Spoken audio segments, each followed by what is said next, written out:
Growing up, I always felt like the responsible one. The one who stuck to the rules, kept a low profile, and never rocked the boat. I had no choice, really. My sister, Emily, was the opposite. She was the golden child, charming, social, and always getting what she wanted with little effort. My parents adored her, and they always seemed to think she could do no wrong.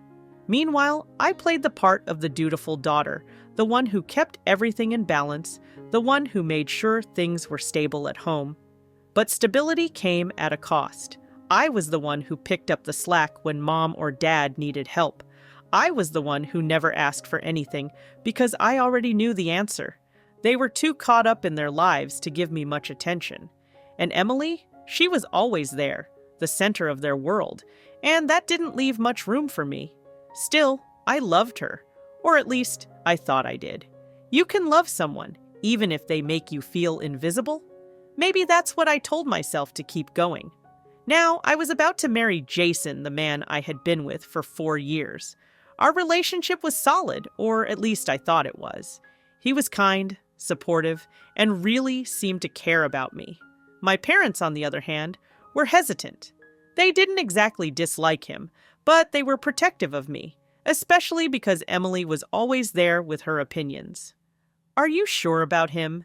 He's not too serious about you, is he?" I'd get comments like that, and I would brush them off. Things were beginning to settle down, and we'd started planning our wedding. I was excited, but also a little stressed. The closer the wedding got, the more I realized that I was responsible for everything, meeting with vendors, organizing family events, picking out the dress, and handling some of the financials too. My parents didn't contribute much to the wedding preparations. They made a couple of calls, but I was the one who handled the bulk of it. Emily? She was too busy with her social calendar to help. That was the kind of person she was. I guess I had always let her off the hook. Even though it hurt that she always put herself first, I excused it. After all, she was the one who needed to be pampered. She needed attention, right? That was how I convinced myself I was just the quiet, practical one, letting her have her moment in the sun. But there was one thing I could never ignore: the way she would constantly make little digs at me. Little comments that never seemed like much, but always stung. The way she would interrupt me when I spoke, or how she would brush aside my accomplishments as if they were insignificant. "Oh, so you're still doing that? How cute!" Or, "That's nice, but don't you think it's time to move on from that phase?" It was exhausting, and after a while, I just started to ignore it. I couldn't stand the thought of causing a rift in the family, so I kept my distance emotionally. I never argued with her directly. What was the point? It would only fuel her. So I stayed silent. For a long time, it worked. But then everything shifted. The things that once seemed like minor annoyances began to build up, and I started feeling the weight of the unspoken tension in my family. And then came the day everything changed. I never could have predicted it, not in a million years. Jason and I had just gotten back from a long weekend away. It was supposed to be a simple getaway to recharge. When we walked in the door, I noticed something off. My parents were sitting at the dining table, looking uncomfortable. Emily wasn't there, but it didn't take long for me to find out why. Jason didn't waste any time. He told me, quietly at first, that he had spoken to Emily earlier that day. My heart sank. He had spoken to Emily. The tension between us was already growing, and now it felt like my worst fears were coming to life. Jason had been quiet for the rest of the evening, almost distant, and I had no idea why. "She told me something," Jason began, shifting his weight uneasily. "She said you've been stealing money from your parents." His words hit like a punch to the gut. I stared at him, searching his face for some indication that this was some kind of joke. But the look in his eyes told me he wasn't kidding. I couldn't breathe. "What?" My voice was barely a whisper, disbelieving. Jason continued, the words coming out slowly, each one deeper than the last. "She said you've been taking money from your mom and dad without them knowing, that you've been siphoning cash over the years." His voice wavered with doubt. "Is it true?" I blinked hard, trying to process the words he had just said. My sister had said this about me? The idea that Emily, my own sister, would accuse me of something so monstrous, of betraying our parents like that. It was a gut punch, the kind of wound that doesn't heal easily. I could barely find the words to defend myself. "I can't believe this," I managed, my voice breaking. I don't even know where she got that idea. It's not true." But Jason's face wasn't convinced. The doubt in his eyes was already there, clouding over the image of me I thought he knew. I could see it. He was beginning to wonder if there was truth to her accusations. He wasn't just listening to me, he was thinking about it. The seed had been planted, and now it was growing in his mind. I was devastated. It wasn't just the accusation, it was the fact that someone I'd trusted with everything, who should have had my back, could believe such a thing. The worst part? I knew Emily had done this before. She always found ways to manipulate situations to get what she wanted. But this was crossing a line. And in that moment, I realized something else. I wasn't just fighting for my relationship with Jason now, I was fighting for the truth. I would clear my name no matter what it took. If I had to, I'd expose every single lie she'd ever told. The battle for my future had just begun. I didn't sleep that night. The accusations still echoed in my mind over and over, like a song that wouldn't stop playing. My sister Emily had accused me of stealing money from our parents, and the worst part was, Jason had believed her at least for a moment. How could she do that to me? She knew how hard I worked to support myself and help out with our parents. And yet, here I was, being painted as some kind of thief in my own family. The next morning, Jason seemed distant. I didn't know how to break the silence, how to convince him that Emily's words were nothing but lies. He had that look on his face, suspicion lingering in his eyes, even as he tried to act normal. But the tension was thick. He didn't trust me like he used to. "Do you really think I'd do that?" I asked, my voice wavering. I couldn't hide the hurt anymore. "Do you honestly think I'd steal from Mom and Dad?" Jason looked away for a moment, then met my gaze. "I don't know what to think right now. Emily's been pretty adamant about it. She said you've been hiding things from everyone." "I've never stolen a cent from them," I shot back, trying to keep the tears from rising. "I've been the one keeping everything together, helping them pay the bills when Dad couldn't work, taking Mom to her doctor's appointments. How could you think I'd do something like that?" Jason didn't say anything right away, and I could see the doubt still creeping in. "Maybe you should talk to her about it. If she's got proof of something, I don't know what to say." That was the moment I realized I had to fix this. Jason was caught in the middle of a lie, and he couldn't see through it. Emily had spun her web so perfectly that even the person I loved most was doubting me. I couldn't just sit back and let this ruin everything. I grabbed my phone and opened up my banking app, the one I checked regularly to keep track of my own expenses. I needed something concrete, something irrefutable. I quickly pulled up the last few months of transactions and started scanning them. No odd withdrawals, no suspicious transfers, nothing. I wanted to scream. I had been so careful with money, always putting everything into bills, savings, and anything that was needed for the family. Not a penny had been taken for my own use. But Emily had told Jason otherwise, and now I needed to prove that what she said was a complete lie. I called my parents. Mom picked up, her voice cheerful but slightly strained. "Hey, Mom, can you send me the bank statements for the last few months?" I asked. "I need them for some financial stuff." "Oh, sure, sweetie," she said. "Let me grab that for you." It was a simple request, but the underlying purpose was anything but. I needed the proof, something solid to silence the lie Emily had planted. When the statements arrived, I scanned them carefully. They were clean, just as I expected, but there was more. There was the confirmation that I hadn't taken anything at all. Every deposit was accounted for. Everything checked out. With the evidence in hand, I knew what I had to do next. I couldn't let Emily get away with this. She had destroyed my trust with Jason, turned him against me, and I couldn't let that slide. Not anymore. Later that afternoon, I sat Jason down in the living room, the weight of everything pressing down on me. He looked at me with a mixture of concern and uncertainty. "I have the bank statements," I said, holding them up. "They're all here. You can see for yourself that I haven't taken anything from anyone." Jason's eyes narrowed as he took the papers from me. He skimmed over them, his brow furrowing as he saw the same thing I had. No evidence of theft, no discrepancies, nothing that could suggest I had taken a single cent from our parents. I could feel my heart pounding in my chest as I waited for him to speak. This doesn't make sense," he murmured, looking up at me. "No, it doesn't," I replied, my voice shaking but strong. "Because it's a lie. Emily made it up. She told you I was stealing from them to turn you against me, but this proves it's all just her jealousy and manipulation." Jason's face softened, but there was still hesitation in his eyes.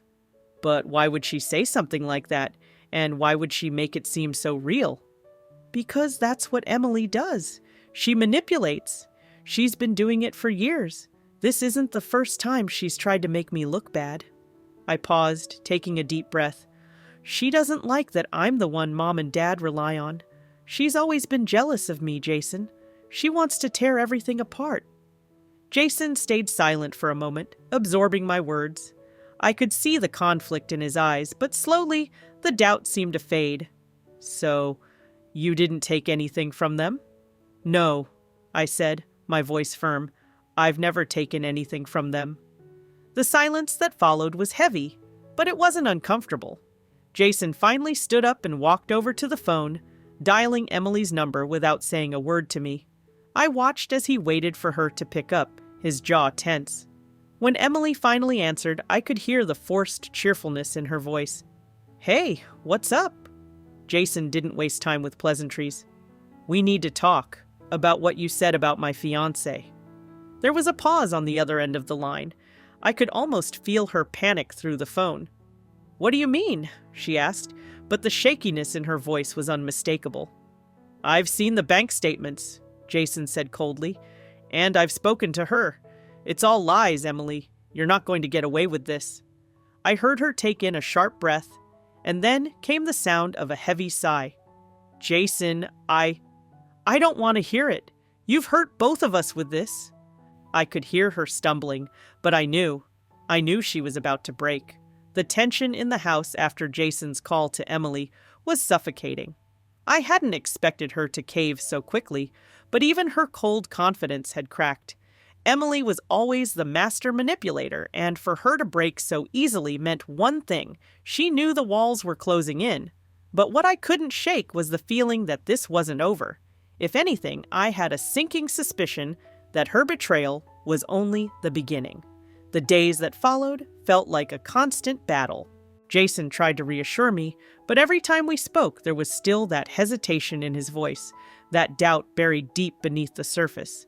I could see it when he looked at me, even when he was trying so hard to mask it. It was as if the trust between us had fractured into irreparable pieces, and even the proof I'd shown him couldn't put everything back together.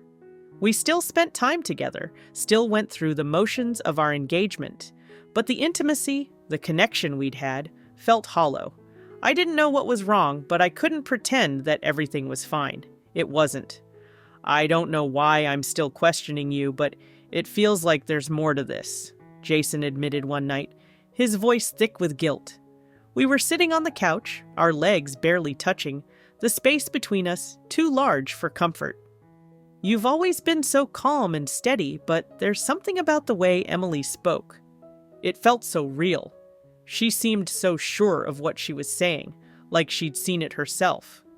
"I told you it's a lie," I snapped, my frustration spilling out. "How many more times do I have to say it? Emily's been jealous of me for years. This isn't the first time she's lied about me to get attention or manipulate people." Jason's eyes dropped to his hands, wringing them together.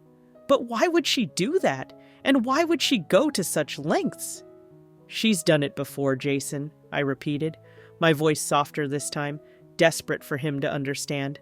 "Remember last year when she told Mom I wasn't helping with Dad's medical bills? I was the one paying those bills. I was the one who stepped up when no one else did, and she twisted it, made it look like I was neglecting them." Jason didn't respond right away. Instead, he looked out the window, as if the answer he was looking for was out there, somewhere in the dark sky. I could feel him pulling away, inch by inch. I guess I just don't understand why she'd do this.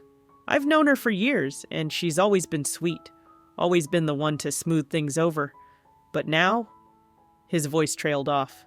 She's good at what she does, I said, finally letting the frustration bleed through. She knows how to play the victim. She knows how to get people to feel sorry for her. And she's always used me as the scapegoat. Jason finally turned to face me, his eyes searching mine. But why? Why would she target you, of all people? I could feel the heat of his gaze, but I wasn't sure how to answer. I'd spent years convincing myself that the jealousy between us was something I could manage, something I could control. But now it was spilling over, and I didn't know how to stop it. Because I'm the one who does the right thing, I whispered, almost more to myself than to Jason. I'm the one who's always there when they need me, the one who picks up the pieces when she can't, and that makes her angry. She wants to be the center of everything. She always has. There was a long silence, one that felt as if time had stopped entirely. Jason stared at me, and for a moment I wondered if he was finally seeing me for who I truly was, the one who had been left behind, ignored, and overlooked. But then his face softened, and he reached out, taking my hand. "I'll talk to her again," he said, his voice gentle. "I need to hear her say it. I need to understand why she would lie about you like this. But I need you to be patient with me, okay? I'm not perfect. I'm trying to wrap my head around it all." I nodded, though I couldn't fully calm the storm inside me. "You're right. She needs to be confronted. But you need to know, Jason, this isn't just about money. This isn't just about what she's telling you. It's about everything. About her tearing people down when they don't give her what she wants. About her always coming out on top, no matter who she steps on to get there." The days that followed were like walking through quicksand. I had a sinking feeling that nothing I did would be enough to make Jason truly see Emily for who she was. He still didn't get it, not completely. Then everything changed. Emily came over to our house unexpectedly, and I knew something was off the moment I saw her standing in the doorway. She had that look in her eyes, the one that said she was about to make everything worse. "What do you want?" I asked, not even bothering to hide the venom in my voice. She smiled too wide, too perfect. "I thought we could talk about what happened, about everything." Jason was sitting at the kitchen table, and he looked up at her, his expression unreadable. Emily walked in without waiting for an invitation and plopped down on the couch, crossing her legs as if she owned the place. The audacity of her made my blood boil. "I'm sorry," Emily began, her tone dripping with false sincerity. "I should have never said those things to Jason. I was just upset. I didn't mean to cause any problems. I was just worried about you." I couldn't believe what I was hearing. The nerve. "Worried about me?" I scoffed, not bothering to mask the sarcasm. "You've never been worried about me. You've always been worried about yourself. This has nothing to do with me, and everything to do with the fact that I'm in a happy relationship and you're not. This is about you wanting to ruin my life, like you always have." Emily's smile faltered, but she quickly recovered. "That's not fair. I've never done anything to hurt you. I love you, sis. I'm just looking out for you." Jason's jaw tightened. "Enough with the excuses, Emily.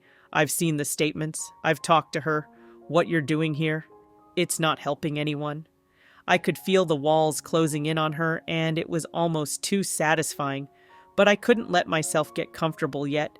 I needed her to admit it. I needed the truth to come out. "Admit it," I said, my voice low but firm. "Admit that you've been lying about me. Admit that this is all about your jealousy and nothing more."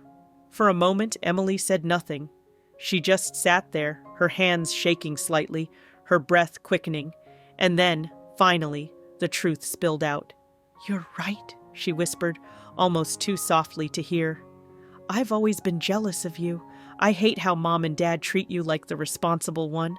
I hate that you always get their approval, that you always do everything right.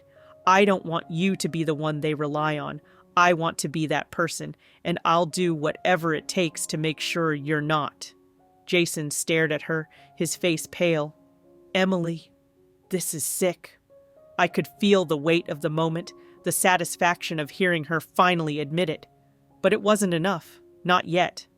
There was still one thing I needed, for Jason to truly understand who his sister was. The moment Emily admitted her jealousy, I almost felt a strange sense of calm. For the first time in years, the truth was finally out in the open. But the calmness didn't last long, because now it was time for the consequences. I couldn't let her manipulate us any longer, not when I had the power to show just how deep her betrayal had gone. Jason sat there, stunned by her confession, and for a moment I thought he might actually defend her.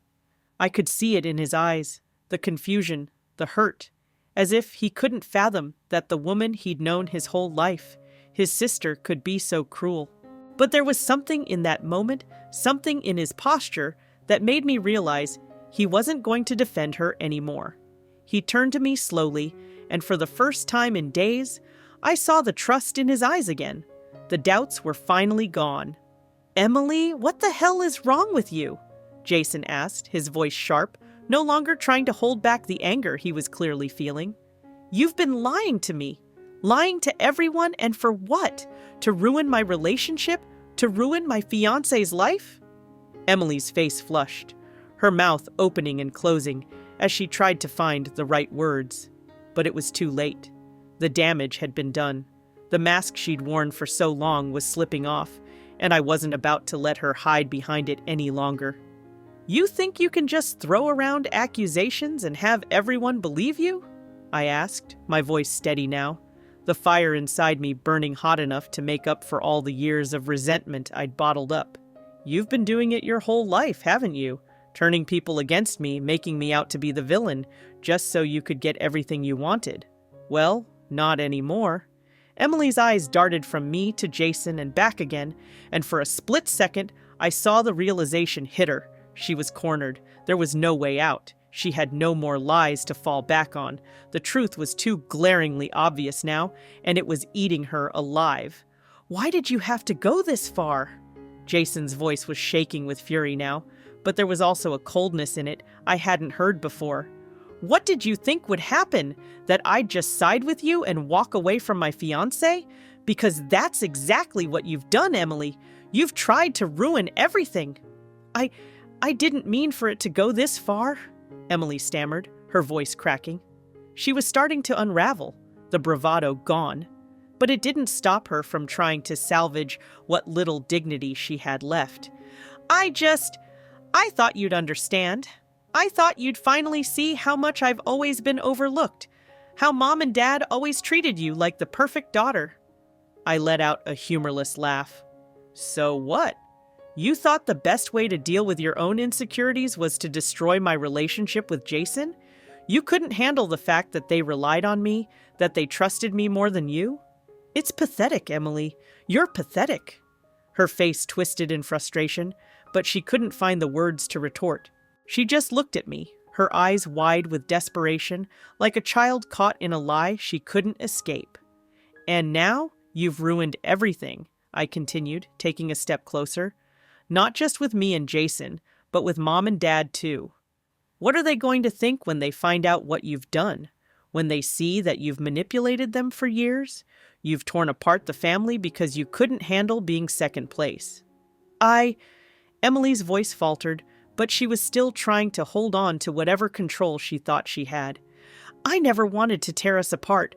I just wanted—" "What? To be the center of attention? To get all the credit? To replace me?" I could feel the anger bubbling up again, and I didn't care anymore. "You've been playing this game for years, Emily, and now you're getting exposed for it. You can't keep pretending. Not this time." Jason stood up then, his face hard and set. "I don't know why I didn't see this before.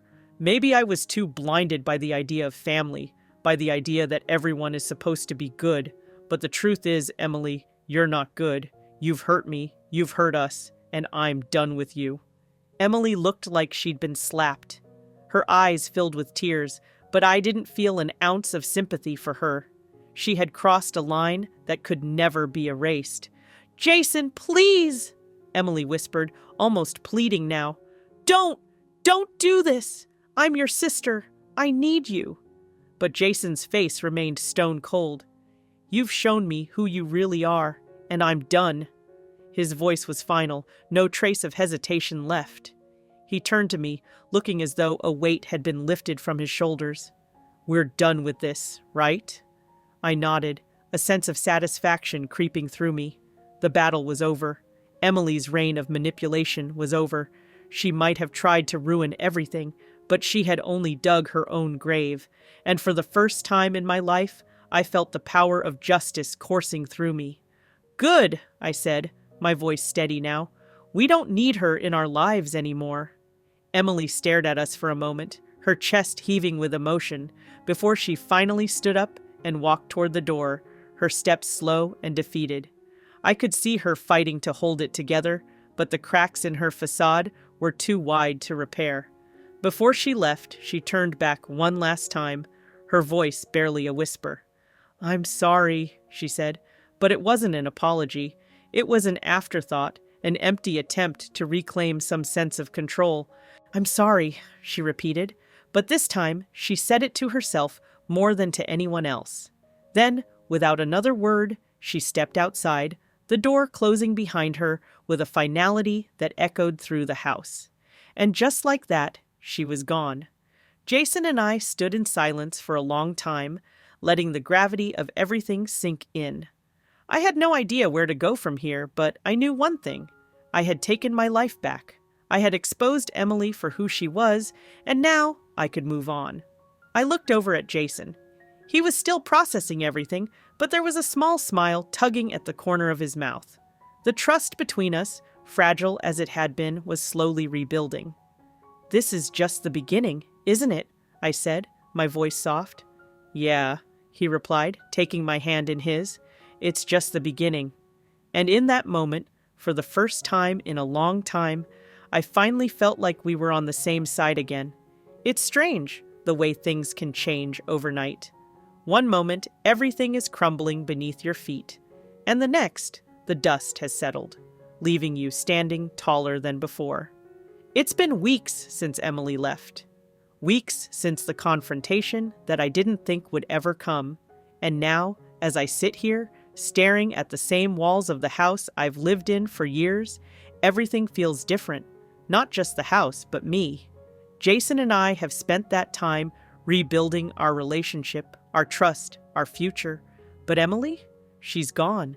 And I'm finally free from the weight she's been dragging behind her for so long. After she left, things didn't go back to normal right away. There was an awkwardness, a sort of emptiness, that settled over everything. Jason had to process what he'd learned, what he'd seen in his sister, and I had to process what it meant to let go of someone I'd spent my whole life tolerating. We'd been through too much to let it go immediately, but we worked through it, slowly but surely. Jason had tried to reach out to our parents after the confrontation. He wanted to make sure they knew the truth, that Emily's lies weren't going to be swept under the rug, and that she would face the consequences of her actions. My heart sank when he told me what happened. It wasn't as simple as I'd hoped. They didn't believe him, not right away. Mom and Dad called him a few days after Emily left, their voices heavy with confusion and disbelief. They'd known Emily as the sweet, innocent daughter who never caused any problems. They couldn't fathom that she'd been so deceitful. It wasn't until Jason showed them the bank statements, the same ones I'd used to prove my innocence, that they started to listen. And even then, they hesitated. "I don't know why she would do this," Mom had said on the phone, her voice trembling. "Emily's never been like this. She's always been the one she's always been the one we could count on." I'd never thought of myself as the one who couldn't be counted on. But I suppose when you're not the loudest in the room, when you're not the one who demands attention, it's easy to be overlooked. It wasn't until Emily's true nature came to light that my parents could finally see what had been right in front of them all along. They had been blind to her manipulations, caught in the web of her charm, and it hurt more than I expected. When they finally came around, it wasn't just an apology I got, it was understanding. They understood that they'd failed to see the truth. They understood that I had been carrying them for years, shouldering the responsibility without ever asking for recognition or help. That was a moment of relief, but it was also bittersweet. There was no fixing what had been broken, not entirely. My relationship with Emily was fractured beyond repair, and that was a hard pill to swallow. But in some ways, I knew this was for the best. I didn't need someone who would always try to tear me down. I didn't need someone who would destroy the people I loved just to make herself feel better. Jason and I grew stronger through all of this. He had his doubts, yes, but the more he saw my side, the more he understood the real me, beyond the accusations, beyond the lies. And in doing so, I think he came to understand her too. Not just the sister he'd grown up with, but the person she really was, and how her manipulations had poisoned everything around her. "I should have believed you from the start," Jason said one evening, after we had spent hours discussing everything that had happened. "I should have trusted you, but I didn't want to see her for what she was." I'd heard the sincerity in his voice, but I also knew that trust takes time to rebuild.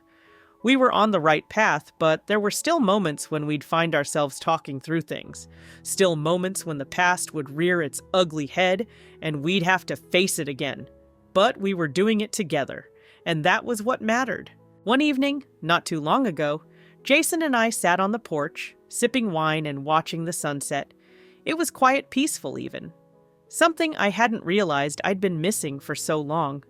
In those moments, with the soft light casting a warm glow on our faces, I realized how much I'd changed, how much I'd grown. For years, I had let Emily's jealousy and lies dictate my actions, my self-worth, but not anymore. "We're okay, right?" Jason asked, breaking the silence. His voice was a little unsure, but the way he looked at me made my heart settle. "We are," I said, the weight of everything finally lifting off my chest.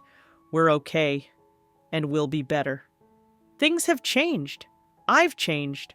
I'm no longer that woman who hides in the shadows, hoping to keep the peace. I'm no longer the one who lets other people's issues take priority over my own happiness. I've learned that standing up for myself isn't selfish. It's necessary. And as for Emily, well, I'm not looking back. I've got my life to live now, with Jason by my side, and a future that doesn't include toxic lies or manipulative games. I can't change the past, but I've got a damn good hold on the present. And for the first time in a long time, that's more than enough.